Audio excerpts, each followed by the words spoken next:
जय हिंद। देखिए, हमारे तीनों सेनाओं के जो पहले चीफ ऑफ डिफेंस स्टाफ यानी सीडीएस जो थे बिपिन रावत, अब वो हमारे बीच नहीं रहे। इनका एक शानदार करियर रहा। ये उत्तराखंड से आते थे। इनके पिताजी भी सैनिक जो लेफ्टिनेंट जनरल के पद से रिटायर हुए थे। ये हमारे सेना के थल सेना प्रमुख रहे, उसके बाद पहले सीडीएस रहे। इनका मुख्य काम तीनों सेनाओं में समन्वय स्थापित करना था। ये अपने कार्यकाल में इसको बहुत ही बखूबी अपने काम को पूरा किए थे। 1958 में इनका जन्म हुआ और आज के दिन इनका एक हेलीकॉप्टर क्रैश में ये शहीद हो गए। 14 लोग थे उस हेलीकॉप्टर में, जो खराब मौसम के कारण बताया जा रहा है क्रैश कर गया था इनका हेलीकॉप्टर। जो ये जब इन्हें कार्यभार दिया गया था तो इन्होंने सीडीएस के पद को बहुत ही बखूबी निभाया था। नौसेना के पीएट-आई को लद्दाख में तैनात करना इन्हीं का डिसीजन था। उत्तरी कमांड को थिएटर कमांड बनाना, यानी तीनों सेना आपस में कोऑर्डिनेट करके लड़ाई लड़ेगी, इनकी सबसे बेहतरीन डिसीजन थी। इन्होंने नेवी, आर्मी, एयरफोर्स सबको बहुत बेहतरीन से किया था। भगवान इनकी आत्मा को शांति दे। देखिए, लेकिन क्या कर सकते हैं, हमारा ये जो विमान दुर्घटना हुआ है, ये हेलीकॉप्टर ये कई बार भी क्रैश कर चुका है। इस दुर्घटना में ये साउथ इंडिया में थे, यहाँ ऊटी है तमिलनाडु के पास, यहाँ पर, यहाँ नेल्लोर के पास, यहाँ पर, यहीं पर इनका हेलीकॉप्टर जो है, इनकी पत्नी भी साथ में थी। दोनों लोग को अफसोस के मतलब बचाया नहीं जा सका। बहुत मतलब दर्दनाक ये हादसा था। पूरी विमान में आग लग गई थी। मतलब शरीर को कई ऐसे जवान थे उनमें जिनके डीएनए टेस्ट करके पता करना पड़ा यहाँ पर। तो ये ऊटी के पास ये विमान दुर्घटना हुआ है यहाँ पे। ये जो हेलीकॉप्टर है, एक्चुअली ये वीवीआईपी के लिए लाया गया था। अगस्टा वेस्टलैंड जो हेलीकॉप्टर था, जब वो करप्शन का शिकार हुआ तो मी 17 V5 को एडवांस है, ये मी 17 का एडवांस वर्जन है। MI-17 V5, ये जो V5 है ये एडवांस वर्जन है, लेटेस्ट वर्जन है। इसे हम लोग 2012 के कॉन्ट्रैक्ट में लाए थे। 2018 में ये पूरी तरह से कंप्लीट हो गया था। 2019 में इसकी सर्विसिंग भी भारत में चालू कर दी गई थी। इसमें हमारे नरेंद्र मोदी भी जाते हैं। ये कई जितने भी वीआईपी लोग जाते हैं इसी से जाते हैं। अभी ये कई बार दुर्घटना भी ग्रस्त हो चुका है। 2013 में जब ये नया नया आया ही था, तभी उस समय उत्तराखंड के रेस्क्यू ऑपरेशन में विंग कमांडर शहीद हो गए थे। अभी कुछ दिन पहले ये अरुणाचल प्रदेश में दुर्घटनाग्रस्त हुआ है। 2019 में हमारे ही अपने सैनिकों द्वारा इसके ऊपर स्पाइडर मिसाइल चला दिया गया था, तो इसमें भी ये भी उस समय क्रैश हो गया था। हालांकि दुनिया में 60 देश इसका इस्तेमाल करते हैं, बहुत विश्वसनीय है। इसमें कई सारी लेटेस्ट टेक्नोलॉजी का भी यूज किया गया। इसके आर्मर को बुलेट प्रूफ बनाया गया, ताकि गोली अगर ये लो हाइट पर चलेगा तो गोली वगैरह वगैरह को ये रोक सके। इसमें एडवांस रडार सिस्टम लगाया गया, जो किसी भी तरह के आगे की जानकारी देता है। एक्चुअली ये ट्रांसपोर्ट के साथ साथ ये एक अटैक हेलीकॉप्टर के तौर पे भी काम करता है। इसके अंदर का अगर देखेंगे तो इसे सैनिकों को ले जाने के लिए दिया गया है। इसमें 36 सैनिक हथियार के साथ तैनात हो सकते हैं। ये 13,000 किलोग्राम के चीजों को उठा के एक जगह से दूसरे जगह में ले जाने में सक्षम है। ये इसको मेनली मतलब ट्रांसपोर्ट के तौर पे इस्तेमाल किया गया था। ये बहुत विश्वसनीय दुनिया में रहा है। हालांकि कई टेक्नोलॉजी का 100% हम भरोसा नहीं कर सकते। ये 250 किलोमीटर प्रति घंटा की रफ्तार से चल सकता है और इसकी सर्विस सीलिंग बहुत अच्छी है। 6 किलोमीटर ऊंचाई यानी 6,000 मीटर ऊंचाई पर ये उड़ सकता है पहाड़ी क्षेत्र में। वहां ये डिप्लॉयमेंट के लिए बहुत ही बेहतरीन साबित होगा। इसमें दो दो इंजन लगाए गए हैं।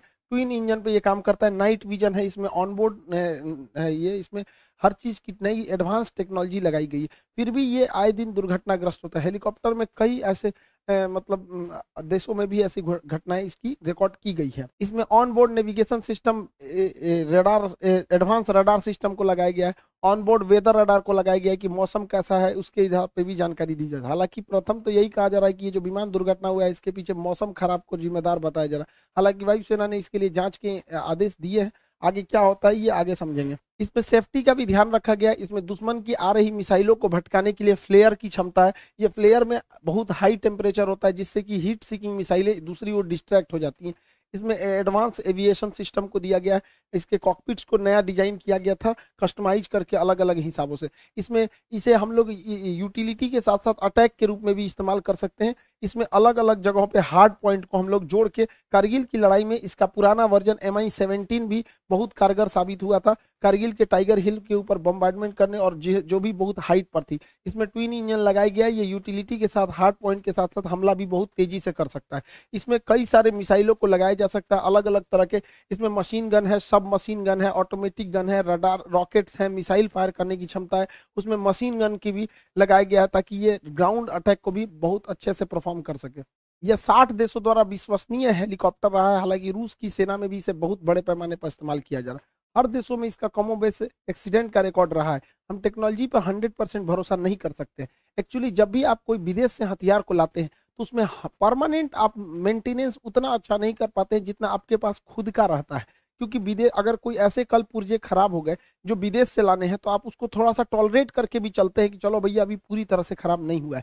लेकिन वही अगर हम अपना हेलीकॉप्टर देखेंगे ध्रुव जो इसे हम बना रहे हैं, तो अभी हमको स्वदेशी बनाना पड़ेगा। लेकिन क्या करें, भारतीय सेना में स्वदेशीकरण, मेक इन इंडिया को सबसे ज्यादा अगर किसी ने बढ़ावा दिया था सेना में तो बिपिन रावत जी ने ही दिया था। अब कई सारे ऐसे हथियार, ऐसे सारे ऐसे इंस्ट्रूमेंट थे जिसपे आयात पर बैन लगा दिया गया था। पहली बार भारत जो है इजराइल के बराबर हथियार एक्सपोर्ट करने में जा रहा है। तो ये भारत के लिए एक अच्छी खबर थी। खैर बिपिन रावत जी जो थे, जब तक उन्होंने भारत रहे, भारत माता की सेवा ही किए रहे। अब उनको होनी को अब कोई क्या टाल सकता है। अब आगे सरकार को डिसीजन लेना है कि अब किसी अगला चीफ ऑफ डिफेंस स्टाफ नियुक्त किया जाता है। इसके अलावा एक रेलवे की भी सूचना थी, जो अभी हम लोगों ने 1 दिसंबर को जो डिजिटल स्ट्राइक किया था, आप लोगों ने भी इसमें बढ़ चढ़ के हिस्सा लिया था। तो रेलवे ने भी अपने सारे एग्जाम डेट को बता दिया है।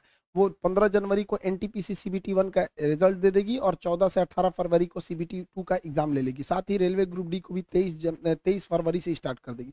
अब बेरोजगारी इतनी हाई लेवल पे है, महंगाई, कोरोना में लोगों का रोजगार छीन लिया, और हमारे ज्यादातर स्टूडेंट जो है वो पुअर फैमिली से, जिसके पिताजी किसी के सब्जी बेचते हैं, कोई छोटा मोटा काम पे। तो हम आप लोगों से भी हमेशा से हम यही सोचे हैं कि आपको क्वालिटी के साथ साथ आप लोगों को बेहतरीन कंटेंट के साथ सबसे कम फी में दिया जाए।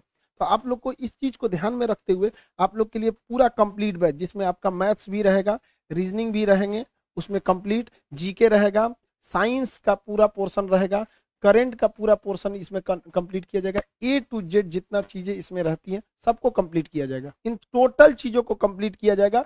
एकदम ध्यान में रखा गया है आप लोग को, एकदम मिनिमम से मिनिमम। हमको भी पता है कि कोरोना पिछले 1 डेढ़ साल में सबका रोजगार छीन लिया, लेकिन हम इतना मिनिमम किए कि उससे मिनिमम पॉसिबल ही नहीं हो सकता है।